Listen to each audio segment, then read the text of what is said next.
Welcome everybody in the lecture hall. Welcome everybody on Zoom. Welcome everybody watching us from the future. Today, we are starting the semester. It's the first day of the courses actually taking place. It's also a bit special because I'm not going to just dive into material and new things to teach you. Rather, it's going to be some sort of appetizer. I'm going to drive you through the beautiful history of databases, the motivation for big data, and then I'm going to try to give you a taste of what we are about to do during this semester. Yes, and then the real material actually starts next week, where we will start studying cloud storage, object storage. So appetizer, and then this week what I do also is a SQL brush up. Many of you already know SQL, relational database management systems from the bachelors. But to make sure that everybody is on the same page, including those of you who might not have studied that, I'm going to brush up on this, because as we will see, we will actually be using SQL during this course a lot. All right, so in big data, what we're essentially going to do is two things, mainly. The first one is that I teach you how you can query gigantic amounts of data, and that data might not even be fully structured or tabular. So this is what we'll do. This is one of the screenshots of one of the engines that we are going to be using. So two adjectives here: gigantic. It can go all the way to petabytes, maybe exabytes. And messy, and we will actually give a mathematical definition and framework for messy. It's not just a word in the air like that. So that's the first thing. And the second thing is that I'm also going to explain to you how the magic of all the engines actually works, because it looks like you just execute a query. If you go, for example, to Google BigQuery, you click here and the results magically appears. There is no magic. It's actually the efforts of many different people, engineers from various companies across decades, that actually led to this. And after this course, you will know what's actually going on behind the scenes of all of these systems, and some of you might even contribute the next generations of these systems. Right? Welcome. There should be still a few seats here and there that you should be able to find. All right, so there's going to be a few keywords that you might have heard. For example, you might have heard of Hadoop. Who already heard of Hadoop? Many of you, right? It's the name of this little elephant teddy bear that was the teddy bear of the son of the creator of the technology. Then we have Apache Spark. Who heard of Apache Spark? Okay, many of you. The other two, maybe not. RumbleDB was developed right here at ETH. It's on top of Spark, and it uses a language called JSONic. It's quite representative of many languages that you will have out there. So if you learn this one, you will be able to use many others and learn very quickly. So I hope this one is not already on strike. Yes. So in big data, we look at the notion of scale, right? It's fundamental in there. So if we think of scale, you'll probably think of meters, right? Distance. So what characterizes our scale when we look around us is basically around the meter, right? But if you start zooming out, you will find, should not be too far away probably from the computer to click, you have the entire Earth. And here you're looking at kilometers, even thousands of kilometers, 40,000 kilometers, the circumference of the Earth. It's not a coincidence that it's actually a round number. It was defined that way. The meter was defined in this way. Originally, of course, now it's no longer defined. It's with the speed of light. You can actually replace the kilo with mega. So mega, you probably know from megabytes, but you can actually use it with every unit you want, so megameters. Then if you continue to zoom out, you're going to be looking at the solar system, which has a few planets other than the Earth around the sun. The distance to the sun, 150 million kilometers. It's actually 150 gigameters. Then if you continue to go to Jupiter, you're already at a terameter. So these prefixes you probably already know, right? Giga, tera, that's probably familiar to you.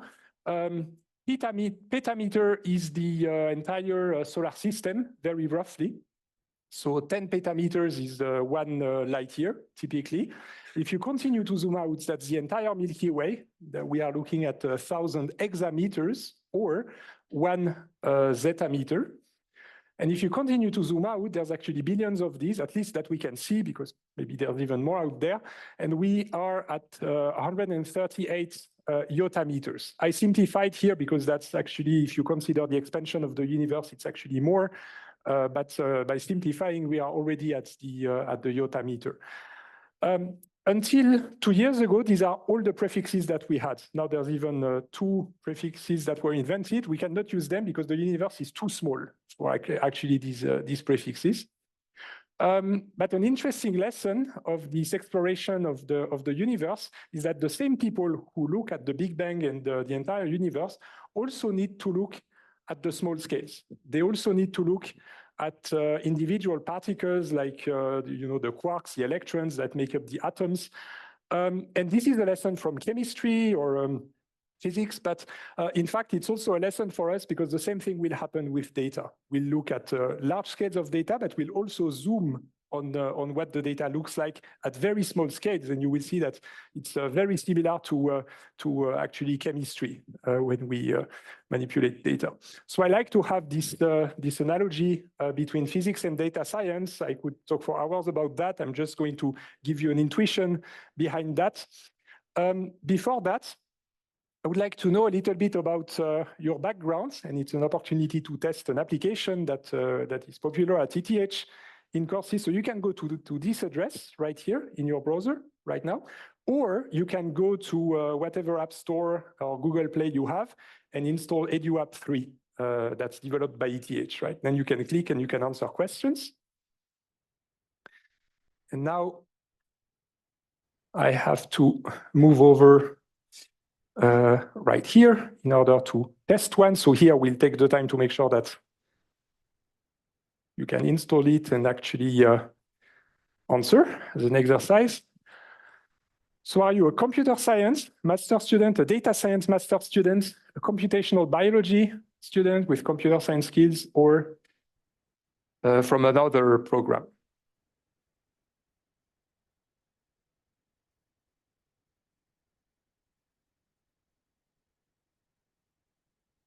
You can see again the address in the address bar here. Yes?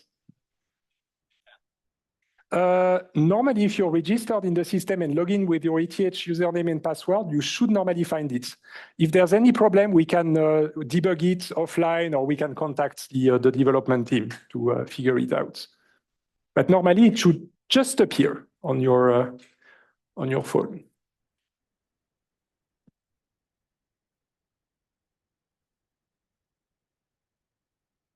So we have an overwhelming majority of computer science students.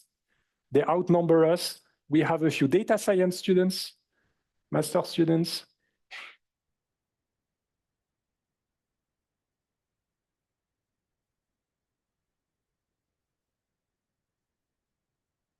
I'm giving you a bit more time than usual. Of course, the next time it's going to be a bit quicker when you already know how that works.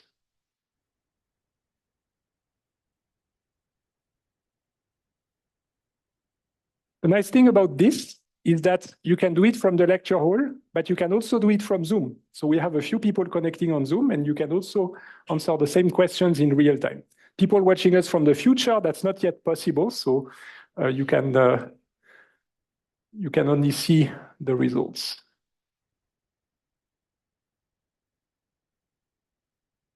All right, I'm going to stop it here. So basically, the reason I'm asking is that there is a plan for this lecture. So let me go back to the slides.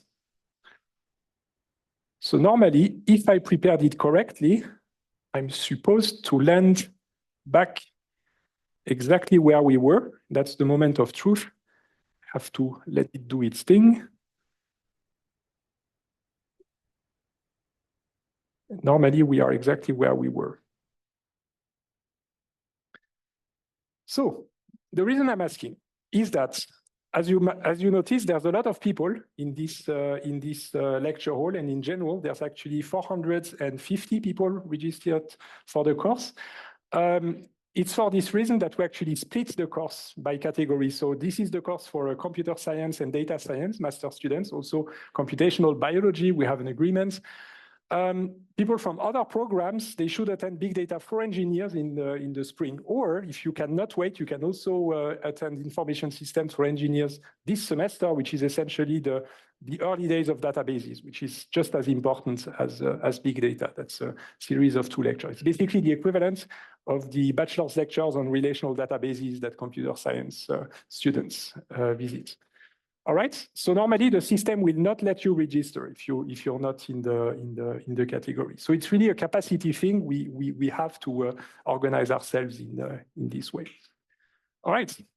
But now getting back to why I said that physics is a little bit like data science. If you go back a long time ago, we didn't have computers, so that was completely excluded. But we did have mathematics and physics. At some point, there were spin-offs from philosophy. You could argue, of course, you can always make a counter-argument against what I'm about to say, but basically you could argue that in a sense, mathematics are necessary in the sense of model logic, meaning that an alien civilization would find the same math up to some isomorphism, but physics could have been different. The speed of light could have been different. The mass of an electron could have been different. So the only access we have to physics is to experiment and see how it is. Mathematics, you can just do it from an armchair on a blackboard, right? You can figure it out with your brain. That's the beauty of it. So this is essentially necessary, and contingent would be, contingent means it could have been different. It's the way it is, it could have been different. In a way, if you look at this at theoretical computer science, they are basically like mathematics, in the sense that you can also do a lot of theoretical computer science on a blackboard. But data science is when you collect the data and then you analyze it to figure out things about the world. That's essentially physics, because you're again looking at the world and trying to figure out how it is, as opposed to how it could have been. So this is in that sense that I like this 2x2 matrix visualization, how this all fits. So data science is kind of the physics of computer science. Of course, it didn't start just a few decades ago with computers. Already the ancients had a lot of wisdom regarding the analysis of data, which brings us to a short history of databases. Who was in information retrieval? Okay, so some of you might have heard about this because I argued information retrieval is also a database lecture. So the idea is that very long ago, so even longer ago, the first data, you could argue that was DNA, right? So the four bases. But as far as humans could control it, it's basically speaking and singing, right? You would tell stories, you would remember things, and then you would tell it from generation to generation. Problem, you can make errors that can be distorted and that can be forgotten, right? So that problem was actually solved a few thousands of years ago with clay tablets, because people figured out that you can actually engrave with some coding. Of course, you have to figure out some system to write it down, but you can actually encode the information into something that survives thousands of years, which is precisely why we actually have access to this. We decoded a lot of them, and that tells us much more information than before this existed. So this was writing. But to me, the most beautiful slide of the entire course is this one, because this is basically a 4,000 years old iPad. It's the first relational database that we are aware of. It's really, it has a tabular structure. So you can see that doesn't date back to the 1970s. This is actually thousands of years old. What we learn from this is that tables are incredibly natural for human beings. In fact, people understand tables much better than pie charts, scattered plots, and so on. Tables are the most universal data representation. There were a few psychology surveys about that, right? So it's absolutely beautiful. So in there, it was used for inventories, for trade, and so on. In there, it's actually the sides of a rectangular triangle, right triangles, right? 3, 4, 5, and so on. It's actually not 3, 4, 5, it's higher numbers, but this is basically a repository of those of them that they knew that were when it was 3 integers. All right, it was very important when there's flooding and you want to figure out who owned what lands to recover it after the flooding, for example. Okay, but then it didn't stop, and we still had a problem, the problem of copying data. When you wanted to copy data, you typically had monks that spent their time copying and copying and copying the books. It was called codices back then. And that problem was solved and scaled with printing. With the printing press, suddenly you could print massive amounts of the same information. And this is what led to newspapers, for example, in the who had their peak in the 19th century. Of course, they still exist today. Then we had computers. So computers actually were more of an acceleration and even more power given to that. And then with transistors and silicon, it only went faster. What's amazing is if you consider that this kind of computer has way less power than the smartphone you have in your pocket. But if you switch it on, half of the city doesn't have electricity anymore. So this is to tell you how it looked back then in the 1940s, 1950s, in the early days of this, right? There were beautiful lectures of professors who were retired and who were here before the computer science department. Back then, it was all of that was hosted between the math department, the electrical engineering departments, and of course, PhD students didn't have a laptop. They had to prepare these punch cards with holes that they brought to some room, and then overnight it would be executed, and then they come on the day after that to figure out that it didn't work, and so they have to do it again. So you can imagine it was much more complex, right? In the 1960s, what we were working with basically were file systems. We had this idea of directories and files on the hard drive, and this is typically how people handled their data, which is why when there was a turning point, and this is when we can call it database history, there is a person called Edgar Code who thought that this is way too complicated, having to look at directories and files and open them and parse them and write them and so on. So he figured, what's the thing everybody understands? A table. So the data should be exposed as a table and manipulated as a table to the people who access the database. All the rest has to be hidden. Engineers will figure it out, but the people who use the database shouldn't have to worry about the complexity. And that is the beginning of the relational era at the beginning of the 1970s. A little bit later, there were more technologies that appeared because that actually reached the limits. We talk a lot about this in the lecture.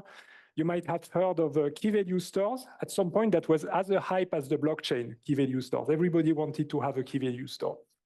Colon stores, triple stores, that's for also some sort of different way of doing artificial intelligence. There's other ways than machine learning, so that's so very useful. And document stores, which we'll talk a lot about them, the notion of denormalizing the data. So the big data is a buzzword. It can be hard to define, so I'm going to attempt to define it. Some people might disagree, but essentially, what characterizes it is first that a lot of that appeared in private companies. The reason is that these are the companies that experienced problems that they had to solve because they were on a scale that much beyond what we have in academia. I'm not getting any money from them or anything. I'm just saying that you might see that kind of this kind of names just because this is where it was invented by their engineers. When we say big data, it's very common to talk about the 3 V's. So variety, velocity, and volume. There's also veracity that sometimes is considered the 4th one. So let me quickly go through them because this is a good way of describing what big data is about. So let's start with the volume. The volume of data increased a lot, and the main reason is because we can. We have the capacity to store it, so we just store it. And it has become more complicated today, actually, for good reasons, for privacy reasons, data protection. You can no longer do what you want. But this was driven by technology, the software, the hardware, that there was the capacity and the whole infrastructure, for example, the clouds, right? Another reason is that data carries value, a lot of value, because out of the data you can act, you can extract insights and information that can improve your productivity or your knowledge. And another aspect of data is that if you have multiple data sets and you look at them together, it's more than the sum, because you can do what's called the join between the data sets. So this is extremely powerful. Can also come with a lot of responsibility, of course. Another aspect is data totality. There's websites that only make sense if they have all the data, like booking flights, booking hotels, shop reviews, and so on. So this is also a driver for the volume. And here we come to your first assignments of the semester. You have to learn this by heart. You probably already know, let's say, these ones. You already know them. These ones, maybe not necessarily. So these are all the powers of 10, and it's standardized. There's an international body who actually standardizes all of this. These two are quite recent. It's 1 or 2 years old because they run out of prefixes. I think it was for the mass of Jupiter that they needed this. And so you have to know this by heart. It goes all the way to 30 zeros. I have a trick. If you speak a little bit of Greek or you know some ancient Greek, think of how do you say 4? Tetra, penta, hexa, and so on. So these are already, if you think of Greek, this is actually probably where it was even coming from, and they had it in mind. In fact, even that, like nonna, it was inspired also by 10, 9, 8, 7, 6, 5, 4, and so on. Another way to think about it is 4, it has 4 groups of 3 zeros. Penta, 5 groups of 3 zeros. So that's how I remember actually these prefixes. Okay, so that you have to know by heart, the prefixes.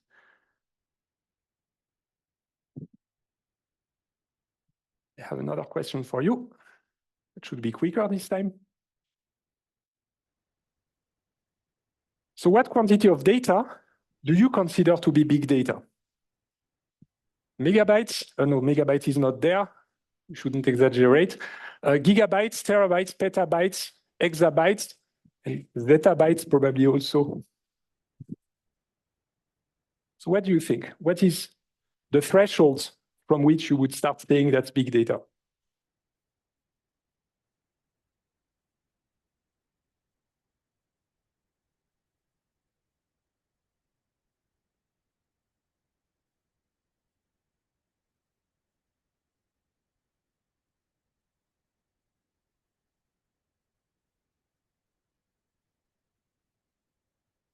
Let's start looking at the answers.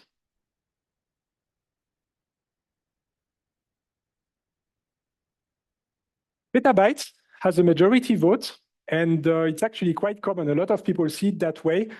The main driver for this is basically that this is the first one that doesn't fit on a single machine. You don't have petabyte sized hard drives, but terabytes fits on a laptop. Terabytes is already interesting from a big data perspective because that might already hit limits. Even though it fits on your laptop, it might still be too slow, but that I'll explain with MapReduce, how it can be also useful on a single machine. Exabyte, there are many companies now that have reached the exabyte threshold in terms of the data. Zettabyte, yottabyte, we are getting there because humanity keeps producing more and more data. In fact, the data we produce in just a few years is typically the same as what has been produced before that for the whole of humanity, right? You take all the way to today, what's ever been produced in the next 2 or 3 years will produce the same amounts. Just to tell you the increase that we are looking at. Okay, I'm getting back, hopefully, to where we left.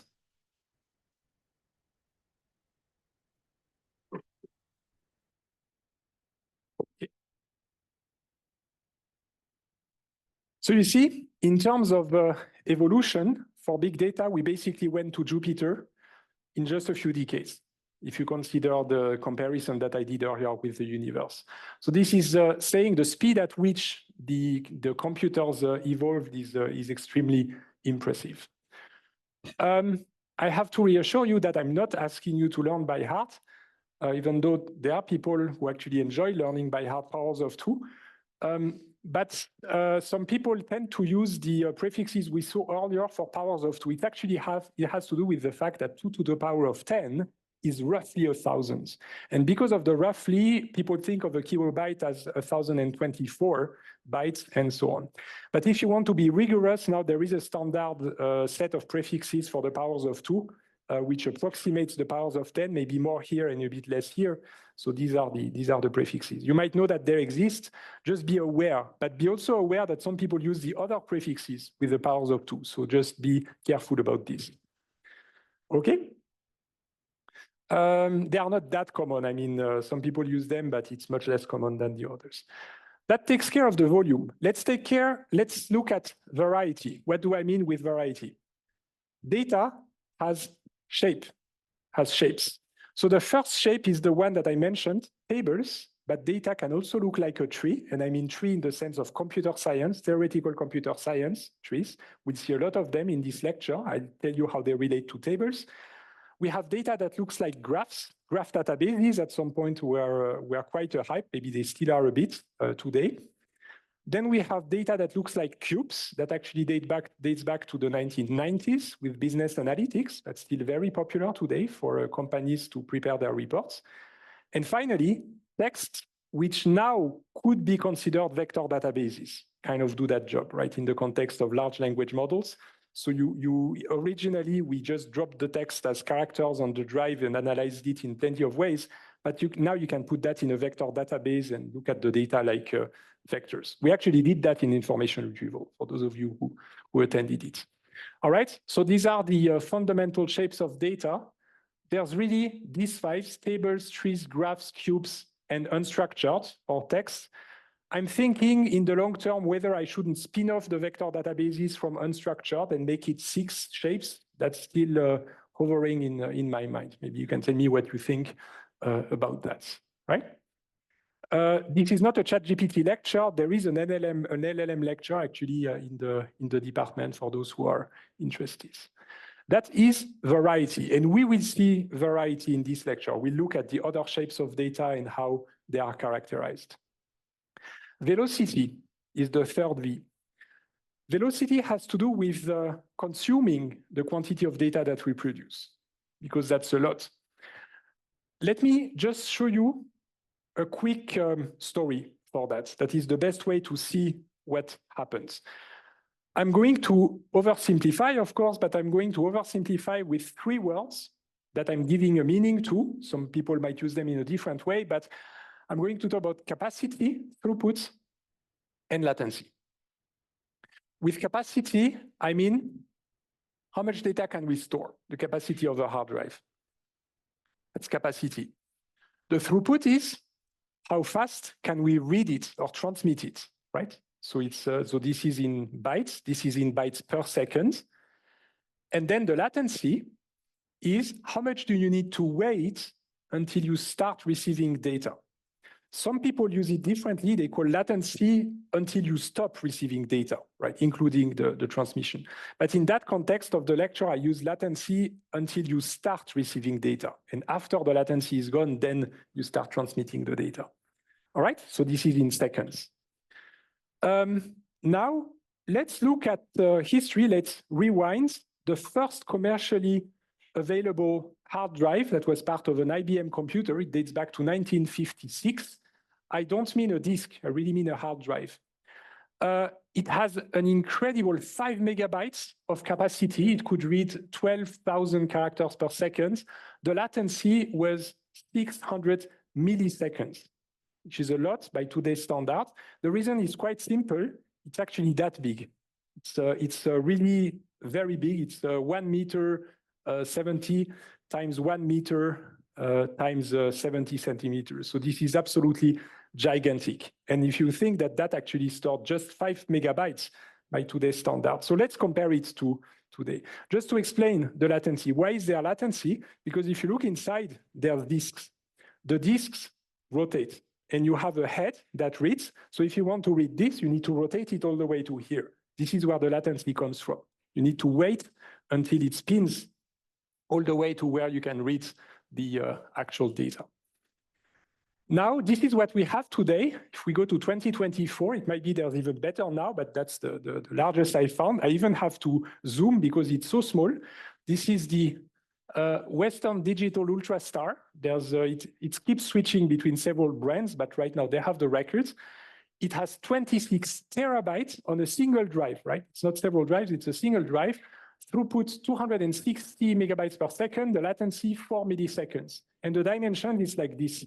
I can hold it in my hands, right? You probably have it in your laptop.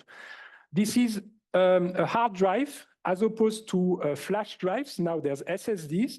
We could do the same with SSDs. I just wanted to keep the comparison with the rotating disks, right? But you could also take an SSD and do the same thing.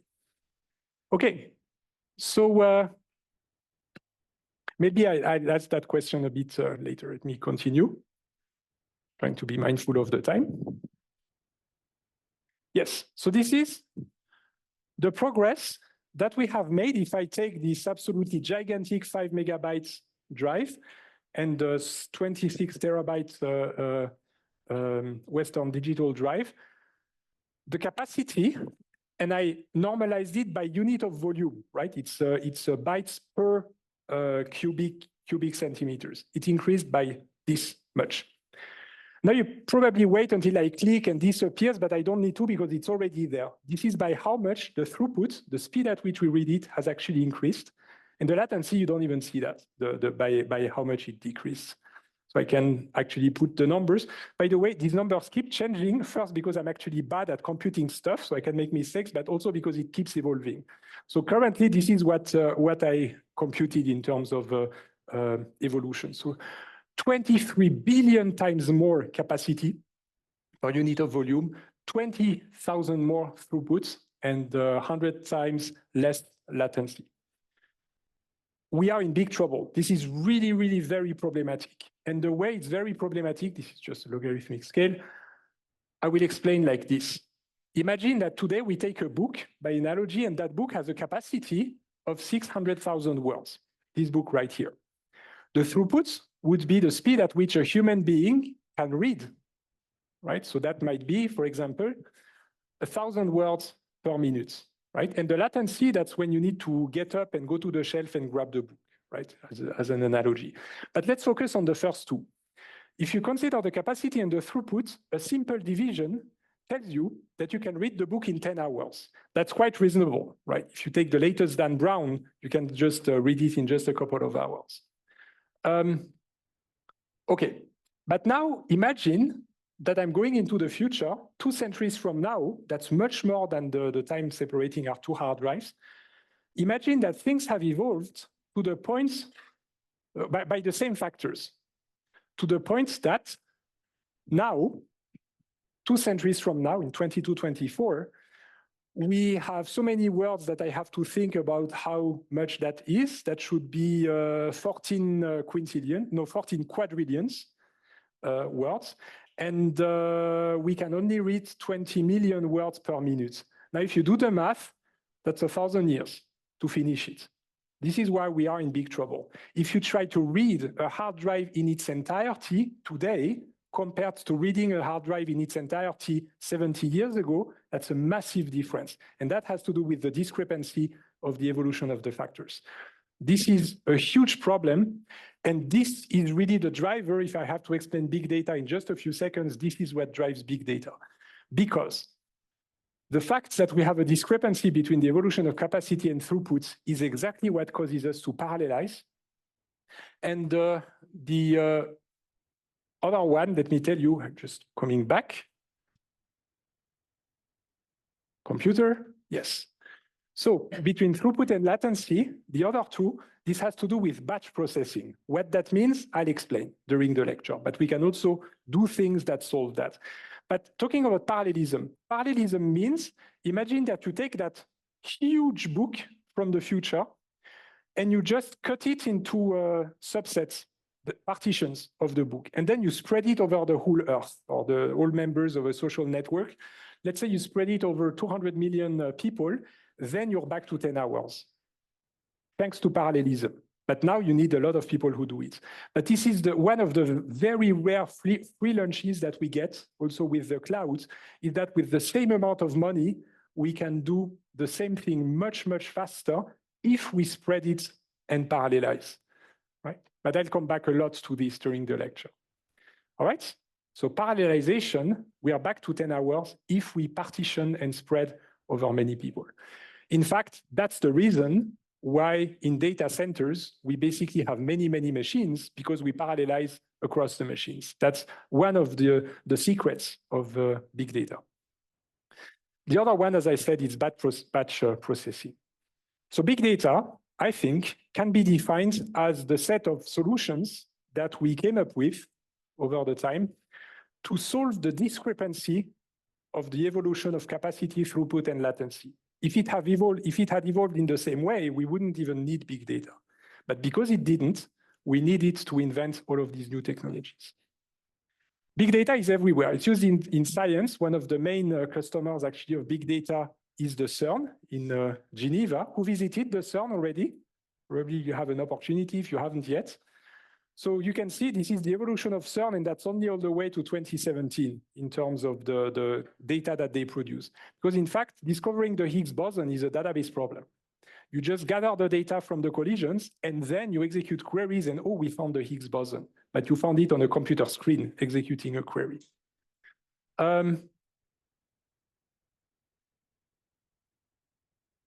There is this paper, if you're interested, by the way, about how that explains, it's an analysis of using query languages in order to analyze the CERN data. So just if anybody's interested, written here at Biosat ETH. Another use of big data is astronomy. There are people who are trying to systematically gather a catalog of everything that there is in the sky, everything we can see. And there is a refinement every couple of years with a new version. So last time I checked, there was a billion objects on different spectra, like visible light, infrared, and so on. So this is also very interesting. Now it's the pursuit of exoplanets, finding life at other places. I'm not talking about intelligent life, just biological forms of life at that point. Okay. Another aspect of I actually mentioned that in the history of data is the genome, the DNA that we have. And here it's very impressive, the progress that we've made, because now we have techniques that can actually edit and cut and repaste DNA together in order to do what we want. We also know how to synthesize proteins with RNA. You all heard about the RNA vaccines, the way it worked. It's actually computer code. And there's a blog post, I can send a link if you're interested, that explains how the RNA vaccine works. But it's essentially copies of computer code on quintillions of copy in a dose of vaccine that contains the code of how to build a protein. So this also has to do with data.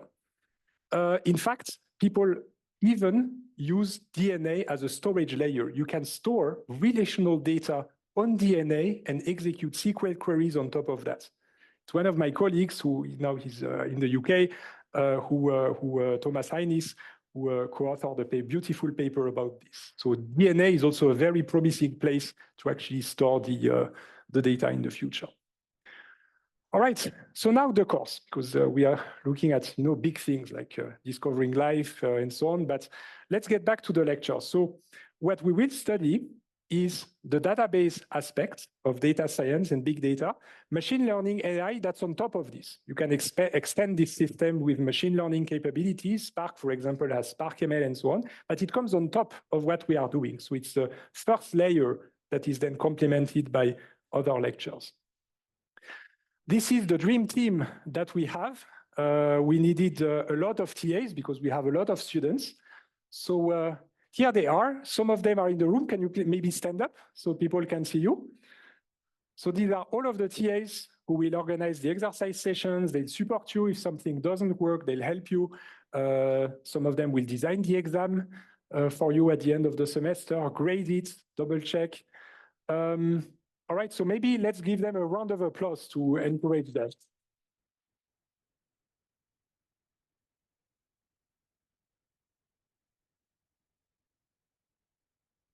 All right, so thank you very much.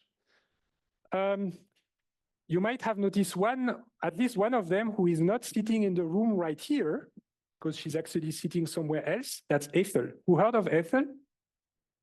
Who never heard of Ethel? Wow. So Ethel is actually a large language model that is built on top of the OpenAI ChatGPT model. You can consider it as a student. You shouldn't consider her to be a TA, just a student, because you know that LLMs can hallucinate and make up things. But basically, Ethel was trained with textbooks of several courses at ETH, and big data is one of them. So she learned the textbook, and now you can connect to ethel.ethz.ch if you want to do it now, ethel.ethz.ch. You need a switch ID. I don't know if you already have one. It's an academic thing in Switzerland that you can get with your ETH account. And once you're logged in, then you can just ask all the questions you want about the textbook of the lecture, right? We might need to bring her up to date with the latest content, but it can be a powerful tool. And if you have feedback on that, I'm happy to hear this, right? Okay. Now, in this lecture, we are going to look at a lot of very interesting topics. We are going to look at how to store data in many kinds of ways, how to encode the data, the syntax, and so on. You will hear of S3, Azure Blob Storage, HDFS, H is for Hadoop, JSON, XML, YAML, Parquet, Avro. We'll look at models, so the white column stores like HBase, Cassandra is an alternative if you want. Who heard about data frames?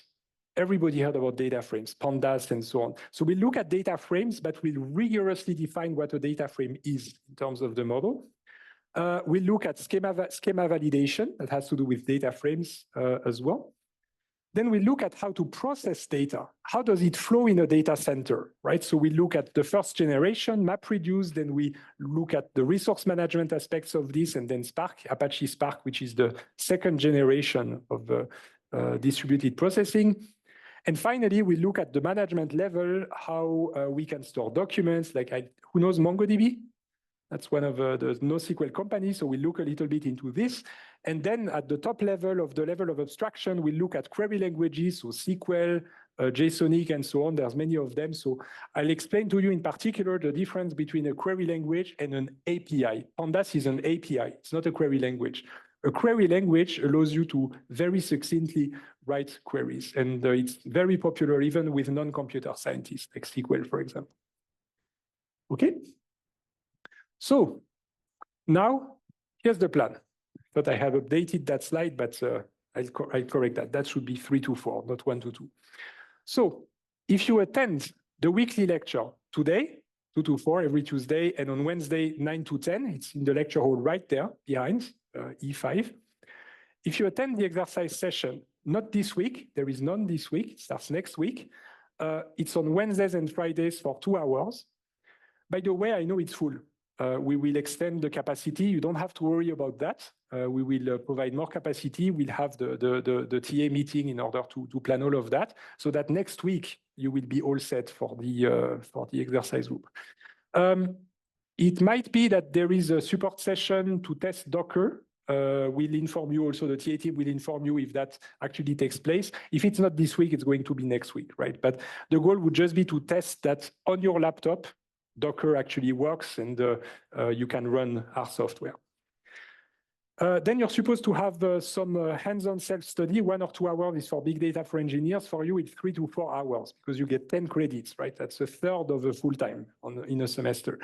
So it's expected that you read, that you practice, that you learn. There is a little bit of learning by heart, but this is when you study history. Learning by heart basically makes you learn all the mistakes that people have done so that you don't reproduce them. So it's actually very useful. And of course, you can play with a lot of the technology that we have in the lecture. And finally, there will be a written exam at the end. 3 hours is just because we want to give you time. We don't want you to be too much under time pressure, so we give you 3 hours. But I always tell the TA team, no more than 60 questions. It's a computer exam, you know, multiple choice, fill in the gaps, that kind of things. At most 60 questions will provide you with past exams as well. If you pass the exam, you get 10 credit points to your transcripts. Plus, we have bonus points that actually are quite popular at ETH. If you study well during the semester and you solve the weekly quizzes, you might get up to a 1/4 point of boost to your final grades that gets added. So the way it works is you'll have 25 quizzes, Moodle quizzes during the semester. If you pass one, that's plus 0.01. We add these points before we round. So when we convert from Moodle, we get a raw grade that is not rounded to the 1/4 points. Then we add the bonus points, and then we round. So it means that you may or may not get an increase, but the more points you have, the higher the likelihood is that you're going to have an increase. It's like stochastic in a way. All right? if you get all 25, it's guaranteed you have an extra quarter points. Okay. Maybe I can actually stop here. It's going to be the break. I think it's going to ring at any moment. I know what's going to happen. I'm going to start talking about this slide. The minute I start talking about this slide is going to ring, and then we have to go to the break. See what I say. So it was the right thing to do. So I'll see you in 15 minutes after the break at 3:15, and I'll tell you about this.